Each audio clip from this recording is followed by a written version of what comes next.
Ladies and gentlemen, welcome to another episode of Balls in Your Face Marketing. Today we are going to be talking about real estate and physical sales in an age of physical distancing. And with me today I have Jared Gardner. He is in the top 1 or 2% of RE/MAX sales reps in his office for the GTA. And in full disclosure, Jared was the VP and head of sales at an agency that I worked at prior to becoming a real estate agent, and he's achieved all of this success in real estate in just the last 4 years. So congratulations for that, Jared. Great to see you again, and welcome to the show. Julian, thank you very much for having me. It's been I want to say a long time, but it's been actually very short since the last time I've seen you. Well, this is true because, again, also in full disclosure, I had been thinking about selling my home prior to this whole COVID issue. And decided to move ahead with it. You are my sales rep for that. And in fact, what I really want to quickly do is I'm just going to do a screen share just to give people an example of the kind of things that people are doing right now in order to adjust to this situation. So I'm going to quickly just share my screen here. And I want to just show this, what I think is just really cool. Here is a 3D model of image of my phone. I can look at it from the side there. I can dive right in and start walking around my home without anybody can do this now. When they see the listing, they can come in, walk around, go upstairs. The cool part about this is it's actually a real life dollhouse. So when you're a kid, and I have 2 daughters, so they're playing with doll houses all the time. You show them this is a real life dollhouse that you're playing around with. The only difference is you can't put the dolls in.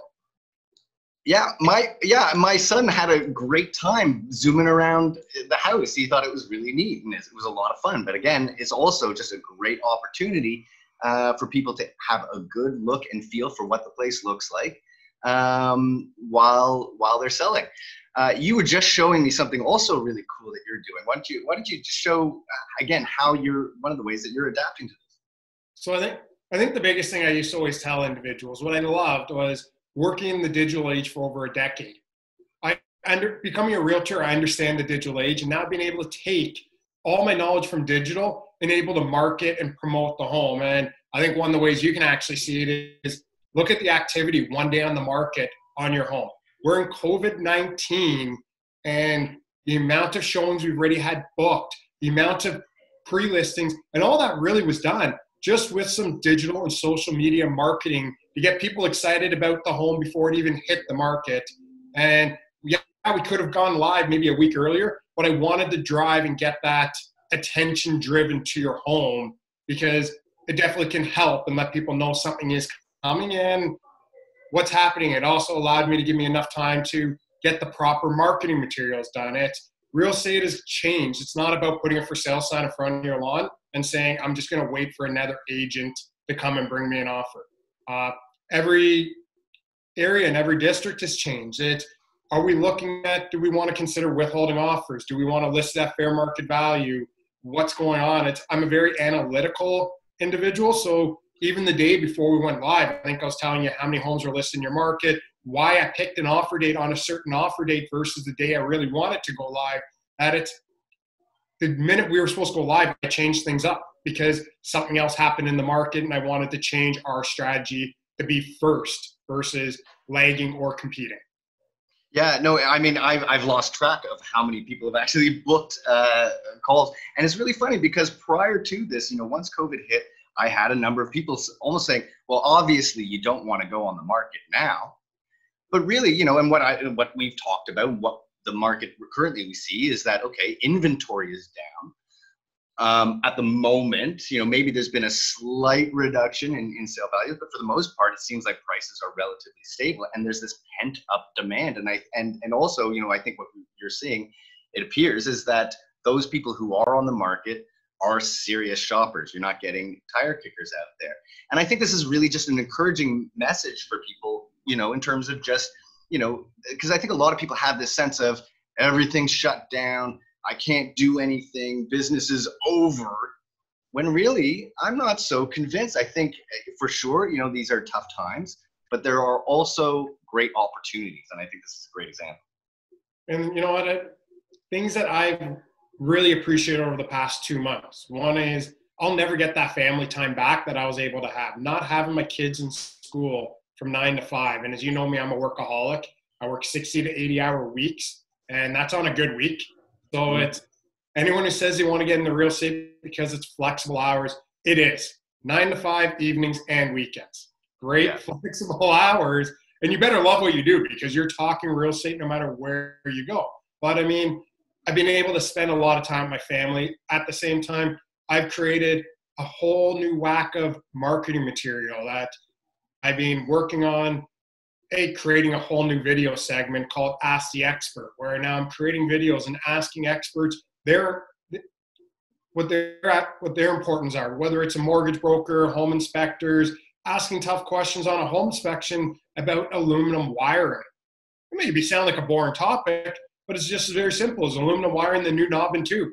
These are very important questions that need to be asked that people are scared about aluminum wiring, yet it's not, you still can live in a home that has it. And I've been using this time to try to educate my client base and educate the public on what's happening, having real estate analysts coming on, having even the EVP of RE/MAX come on and do a video with me so we can share what we feel is going to happen in the market. So creating a lot more digital has come up. I refuse to use the word new normal. It's probably the word I dislike more than anything because this is not new normal. Things that I am doing for my clients, and I know we've had the conversation. How do you protect your clients? What I do is I make it mandatory. Face masks are a must, and you must wear gloves. It's not I would like to. You must. And that's not only for the safety of myself, it's the safety of my clients, as well as the safety of the individual selling. So what I've done, and I've heard a lot of clients say, how do you force them to wear it? Very simple. And where I've adapted, it's not cheap. It cost me a lot of marketing dollars, but I have ended up buying multiple different colors and multiple different kinds of, let's put it up right ways, not like the Canadian flag in the World Series, but any buyer that works with me, if you don't have a mask, I give them a cloth mask, and it's mandatory that they wear it and bring it to every showing we go look at. It's for their own safety. It's for my safety. It's for the seller's safety. And I think that's something that I wish every agent would be doing. I can't force them to do it, but that's what I have personally done to protect my clients and protect the houses that we go into. Yeah, you raise a great point there about this phrase that's going around, the new normal. First of all, for someone like myself, whose agency is completely virtual, paperless, and so forth, it hasn't actually changed my life that much. And for sure, every time that the kids were at home because they had a sick day or there was a vacation time and it didn't align with my wife's schedule at the time, it not a whole lot has changed. They're around a little more. I actually enjoy that a lot. And so what I'm seeing exactly is that this situation has compelled a lot of people to catch up a little bit in terms of, okay, how do I operate from home? What's the technology that I need? A broader adoption of that technology.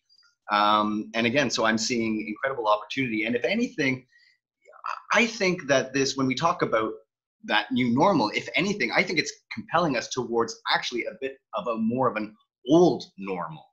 I think it's forced people to really think a bit about, well, what really matters? What do I really, really need? And I think people are coming back to an older sense of what those items are, sort of letting go of those frivolous wants and that sort of consumer, let's buy and use and dispose of it. And people are being, I think, a little more cautious with their dollar, their emphasis on their family and putting family first.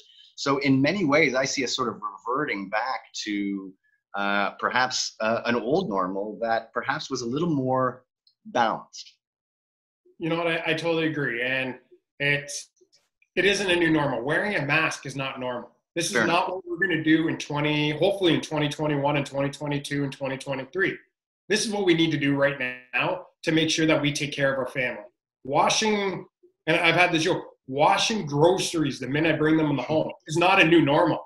I do not want to have to wash groceries before I put them in my fridge every single time. But right now, I'm going to go the extra step. Do I need to do it? Probably not. But if it protects my family, then I'm willing to take an extra few minutes to go about. But going back to real estate, I'm a positive guy, and it's something that I've always taken a lot of pride in, is being positive. Don't get mad about things you cannot control. And you can only help the people that want to be helped. And those are two of my lines that my clients hear me say a lot.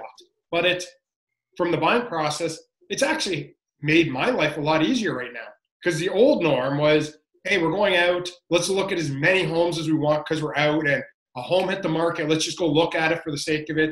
We're now, being a digital guy, I used to always get frustrated that I would go look at it and someone would take photos from their cell phone and they wouldn't get professional photos done. They wouldn't get professional floor plans done. They don't have the 3D tours. And the 3D tours before this, okay, you know what, I could have lived with that, but that was a nice added step. Now with my buyers, we're looking online and we're not booking a showing. And that's been a rule I've created with my buyers, or let's not, for your safety, let's not just go look at homes for the sake of it. Let's make sure it meets all your needs. And if it doesn't meet your needs, then there's no point in going out. So we're not going out looking at 8 homes at a time now. We're going out and looking at a home because we're basically viewing them all online together. And we're looking at the floor plans. I'll use your home, for example. You have one washroom upstairs. I have clients that say, I need a master ensuite. If I don't have a master ensuite, I am not buying the home. Well, the old norm would have been, let's go look at it and see if we put a master on there. The new one there, with the 3D dollhouse tour, with the floor plans, as a realtor, I can use my expertise and say, you know what, it's going to be very difficult to put a second washroom upstairs. So unless you're willing to live with that, then there's no point in viewing the property. Or I need a 2-piece. I got 2 kids. I don't want to walk upstairs or downstairs to ever take my kids to the washroom case. Well, I can look and see, can we put a 2-piece washroom, or where possibly we can put a 2-piece washroom in your home. And once I've shown that to my clients, like, we agree, yeah, let's go look at it. So it's actually I've had to change the way we show homes now. And it's actually, ironically, made me a lot more productive. Yeah, no, it's a fair point that without a doubt, there are some things that have changed. Some of those changes might be permanent. Some of those are temporary. But like yourself, I'm an optimist as well. And as they say, necessity is the mother of invention. And I think, again, what you're doing, you're giving some great examples of how you are adapting, how people can adapt. So again, it's really a matter of identifying those opportunities. And I think what you're touching on, which is important, is exactly, it's forcing people to, rather than just casually going around and casually making decisions, to spend a little more time, a little more foresight up front. But if anything, it is saving. I think you're right that, working from home, all of a sudden now people are saying, geez, I save all this time in travel to and from the office. I think conversely, the businesses themselves are saying, you know what, this is really great. We can, in theory, we can actually downscale our office space and save that way. And, when you talk about time, I mean, that is the one resource that we all have a limited amount of. And we're saving it this way. So again, lots of opportunities. I'm hearing on, not really a Twitter battle, but a Twitter conversation on work from home. And most individuals saying, I moved to Toronto because I don't want to work from home. I want to be in walking distance. Well, not everyone has that ability to, A, afford Toronto, and B, want to live in Toronto. I love the city of Toronto, don't get me wrong. I decided to live in the suburbs because I wanted a bigger home at a price point that I was comfortable with. What the type of home and the lot I wanted, I wasn't willing to spend that type of money in Toronto, so I chose the suburbs for it. But my attitude was, and even with my employees, it's always been a mix. I have an office, and I have not given up my office. And we were debating, do I just give it up? Because over the past 2 months, we've realized how easy it is for us both to work from home. And I said, I still want that central hub, that central focus that we can have meetings at. That in the future, we may not just want to have a Zoom meeting. We may want face-to-face. I may want to get my whiteboard out and start marking things up like I always like to do when we work together. I lived off that whiteboard. I thought it was one of the easier ways to communicate. You can't really do that virtually. So there is the benefit of having that workspace. But I think now the new norm is, and I'm going to the word I do not like, was always my old norm, a mix of both. Work from home, but have that office space. And I think it's FaceTime is still important, but it's a mix of how do you do both together. Right. And, you know, by the way, I mean, the other term that I find, you know, everyone's talking about social distancing, when really I think what we should be talking about is physical distancing. But, you know, socially, I think this is an opportunity again for us people to come together more. Again, I see more people using software like Zoom, like this, to connect. It's funny to me to have all these people saying as if they just recently discovered it. So again, this broader adoption of the technology in many ways, I think is driving the gig economy a little faster, and some really positive developments will ultimately come out of this. And I think the biggest thing we're going to see come out of this is, and I'm seeing it especially on the leasing side, people are looking to leave condos and they want homes now, because I think being 2 months stuck in a condo, and especially if you're on the 35th floor in a condo, you can't walk down the stairs. So now you're taking an elevator. And are people actually wearing masks and touching? And you don't know who else has touched everything in there. So I wish I actually had it in front of me. The other part of my care gift to my new buyers are I always have a purse hand sanitizer. Of course, with all my branding on it as well. And as you know me, I love my brand. I love branding. I think it's very important, but that's part of my hair. Have this because you're going to need it. You're out and about. You don't know what you're touching. And I actually created that brand about 3 years ago, not when thought about COVID. It just wasn't. I watched an agent I love calling. When you sell a condo, it's lockbox roulette, I like to call it. There's 100 lockboxes on the chart. And I used to have fun with it. I'd make actually games with my clients. Let's have a coffee bet or a beer bet. What row the lockbox is going to be on, and just to try to have some fun, because it could be 10 minutes and trying to get the lockbox. So instead of having clients getting frustrated, I made a game out of it to have them kind of have some fun and cheer about it.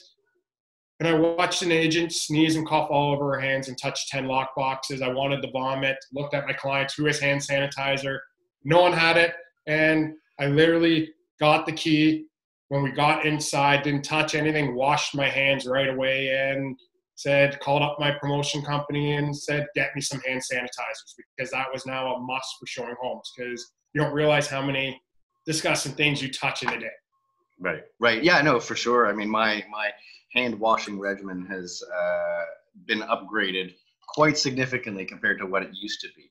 And I just wanted to go quickly back to something I think you were touching on earlier about the traditional draw and appeal to big cities like Toronto. I've always been a big city guy, whether I was in Montreal or here in Toronto.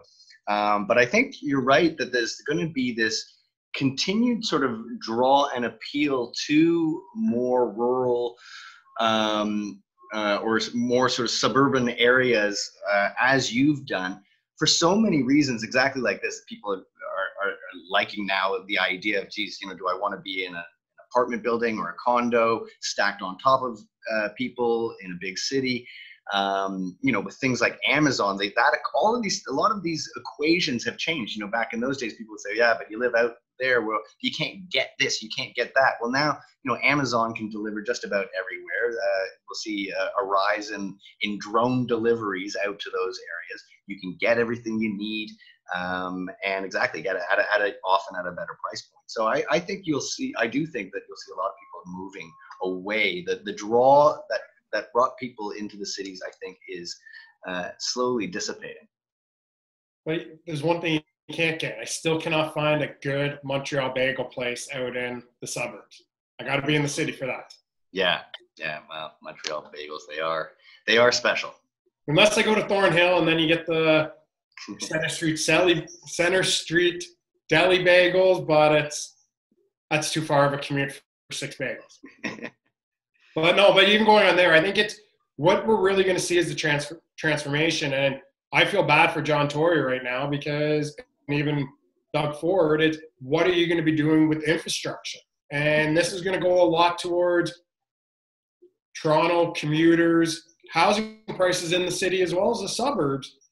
You're seeing Torontonians, people who live in the GTA, all about shutting down roads and making it better for social distancing and making it more of a walkable city. But if you make it a walkable city and you shut down like you have right now, 3 lanes on Lakeshore, where I didn't know it was shut down and I missed my exit and now I have to drive 5 kilometers one way, 5 kilometers back. I'm lucky there was no traffic, but if there was, I'm a half an hour late.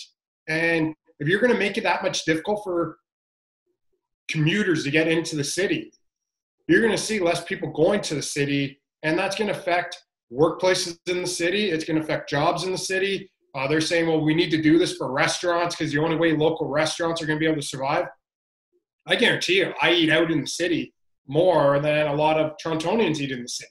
Because I have when I go there, or I even talk to my clients, let's meet at this restaurant because we love it. But if you're making it difficult for me to get there, people are not going to support local businesses, and they're going to find new, closer local businesses to support. So there's a lot more of these individuals need to change. And it's kind of hard right now to try to make Toronto into a European city because we haven't done anything with infrastructure before you built probably those last 50, 100 condo towers. Right. Yeah, no, I mean, there's sort of a give and take on that, right? I mean, there's the advantage, there's that challenge of redesigning our cities. I apologize for all that ringing in the background. We're going to have to do that, but that's going to create a lot of jobs and incredible opportunities in that regard. And then, I think it's actually been quite surprising and shocking to me to see that because of all of this shutdown, I don't know if you've seen all these sort of images of how much air pollution has been reduced. And so I think people maybe are going to that's one advantage or one potential upside of all of this is that people are I think are going to be a little more thoughtful in terms of, do I really need to drive 2 blocks just to go and get that? Maybe I'll go for a walk. The city, again, I think will be changing its structure and layout so that it's more walkable, more bicycle friendly. And is that such a bad thing? I don't know necessarily. I think it could be a wonderful thing for a big city like this. I'm all about making the city more bicycle friendly with one condition. Those cops start ticketing the bicycles that when you see a car trying to get around the bike, and that bike decides that, hey, instead of waiting my line, I'm just going to force my way back to the front to cause more traffic. And hey, I'm not going to stop at that stop sign. Do you know how many times that I'm driving in let's say Hyde Park and in Trinity Bellwoods, all these small little communities in the Danforth, and bikers are not stopping at lights, not stopping at stop signs, and they almost get hit and they want to blame the car. And when I'm driving in Toronto, I have to have that extra attention. I see a biker around me, I'm looking 2-3 times before I make a right turn. Is he actually going to stop? Because I don't want to hit him or her. Yeah, no, it's a fair point. It is a pet peeve of mine. I do see a lot of cyclists sort of having it both ways. They are a vehicle when they want to take up an entire lane. Hey, I'm a vehicle. And then, as you say, all of a sudden they go into pedestrian mode when it suits them. So you're not alone in that pet peeve. And that's a note to all you cyclists out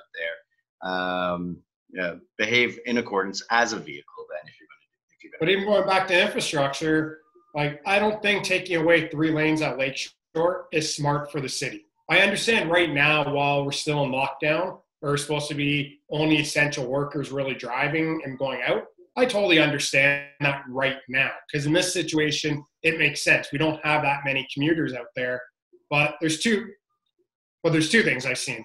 When I was listing your home, I was driving through the Danforth, driving through, I wanted to go to St. Lawrence Market, went through St. Lawrence Market area, went through the beaches, Lakeshore. I'd say probably 10% of individuals are wearing face shields. Yet Ford just came out today saying if cases continue to go up and we had a peak today, that he's going to take away phase 1 and take away phase 2. We as individuals, I don't want, as I said, I don't like wearing a face shield, a face mask. You don't like wearing a face mask. Nobody likes wearing one. But this is what we have to do right now, unfortunately, and it's important. Also, going back to infrastructure, in my opinion, once we start opening up business, getting rid of those 3 lanes on Lakeshore, I think would be the worst thing we can do long term, because you're trying to make it a more walkable, bikeable city.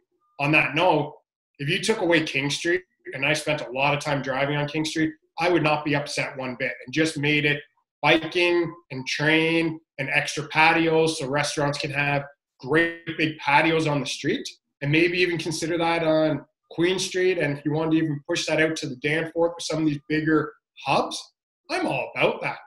Mm-hmm. Like, I think that's where you need to make it more of a walkable city, not taking out major transportation hub spots that are going to affect.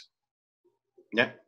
No, I think, yeah, exactly. I think, it's challenging for policymakers, and I think without a doubt there's been a number of decisions that I question. There's a great park nearby here. It's absolutely huge. Well, and they kind of closed it, shut it off, and you can't walk through. I think it was a bit of a mistake not to allow people to use that space and trust people to use physical distancing. Fortunately, I think you're right that there needs to be a broader adoption of face mask wearing in this city. I've seen it as well. Fortunately, at least in Canada, I don't see it as politicized as it seems to be in the United States. And really, I mean, come on, people need to start looking at it as simply just a matter of consideration for your fellow man, not some symbol of tyranny and oppression. But again, I think that's more of a problem in the US, and hopefully I think, there was an interesting article today that showed that in regions where people are in the States, where people are more supportive of Trump, they are actually becoming bigger hotspots. And it's because I think they are following his leadership, not wearing masks, coming out to protests in large gatherings, and they're paying a price for it. No, you know what? I totally agree with it. And I have family in the States, and the biggest thing I've learned about the States is each state is different. Mm-hmm. And it's kind of on a state by state in the States versus the whole country as a whole. I mean, in Toronto, I've been talking about this for 2 months with some of my clients. I'm really curious to see how social distancing is going to work when the weather gets nice. It was easy to social distance in March when it was 1 degree outside. Nobody wanted to be outside. But right now, I'm almost debating making my phone calls sitting in my backyard because it's so nice outside. So it's like, I'm definitely looking forward to getting out after this. Yeah. But even going back to real estate and how it's changed and what's adapted, areas I farm, I don't know how they're going to look at me door knocking right now. Going to every person's door to door, and I love door knocking. I'm a little weird that way, but it was all about exercise, and I love meeting people face to face. But I don't know the perception some individuals are going to have with that, and maybe next month and 2 months from now, 3 months from now, that'll change. But right now, I'm not going to door knock. Right now, I don't think many. And I know agents are still out here doing this, but I don't think you really want to hear, hey, your neighbor just sold your home for this price. Are you interested in selling? I don't think that's the correct way to go about business right now, especially when our government has said, we're essential services, but we're here to assist our clients that need to sell and need to buy, not out there pushing, hey, let's try to get the next 5 listings. I understand what they're doing. That's just not how I've gone about it, but I've done a lot more digitally, and my messages has changed, and my messages are here showing my clients how I am going about selling your home safely. And you can adapt, or you can understand that because I've had those conversations and you've been part of those messages. It's calling up agents, and it's a lot of work on my side, but you hired me and I have to do it, and I'm not upset about doing it. But hey guys, honestly, don't come to the house without wearing a face mask, a face shield, a face covering. I don't care what you have, put something on. If you're not doing it for yourself or your clients, do it for my client, please. And if not, we're not letting you in. It's that simple. And I don't like being tough or harsh like that, but that is something that unfortunately we need to start doing now to protect. It's about getting the face covers going on, doing a lot more digitally. I've set up more Zoom calls where normally I'd meet a client the first time and go for a coffee or come to my office. And now we're doing Zoom calls. And it's one of these because I like to still put that face to the name. To me, that's very important. And having that, because my voice, as you've known, because you've known me now, I think over a decade, I'm loud. I'm very loud and I can sound very passionate. But when you see it on my phone, like sometimes I have to tell a client, like, hey, I'm sorry if I'm sounding loud right now. It's not being loud at you. It's just, this is how I am. I'm always going to be passionate at what I do. But when you're able to see it, it shows a lot differently. And I think that's still important. I just put an offer together for a client, and I've always been a big fan of digital signatures. There are lawyers and there are realtors that do not like it because of risks and this and that. But it was kind of funny. We were in Hyde Park and people were on their bikes. Hey, this is, I guess, the new norm of selling real estate. And they were standing, I was standing on one side, like we're on two, there was the driveway, and it was a mutual driveway. They were standing on one side of the grass. I was standing on the other side of the grass, both of us with my cloth, both of us with, again, the cloth masks on. And it was just about having that conversation, and things have changed that way. We did all documents digitally. It was communication with the other agent was digitally, not presenting in person. And the whole buying process has 100% changed. Lawyers are now actually signing papers digitally. It's becoming a new norm when you sell a home. Maybe you're not going to the lawyer's office to get the keys, but then you're going to pick your keys up from the lockbox. Or even better, instead of doing a walkthrough, I've had clients on homes that I've sold, and they're like, we want to do a walkthrough. And I just looked at them, what's the walkthrough for? Like, just be blunt. And they're like, well, my clients really want to measure the living room. They want to build a bookshelf. And I said, great, here's what I'm willing to do. I'm going to go there. I'm going to have my my digital measuring tape. I'm going to go measure everything for you. I'll go on with the agent. And then if he wants to set up a 3-way Skype or Zoom or WhatsApp or whatever software you're using, and we've done it all virtually to protect my sellers from that. Not every agent's going to be willing to work with you that way, but a lot have. Mm-hmm. Yeah, and another great example was the walkthrough that we did for the stagers. You know, right. one obviously they had to come in at the end of the day, but one less visit, one less stop. We were able to kind of walk through. They got an impression of it. I hope Jared. I love it. I love the attitude. You are very much an optimist and a positive guy.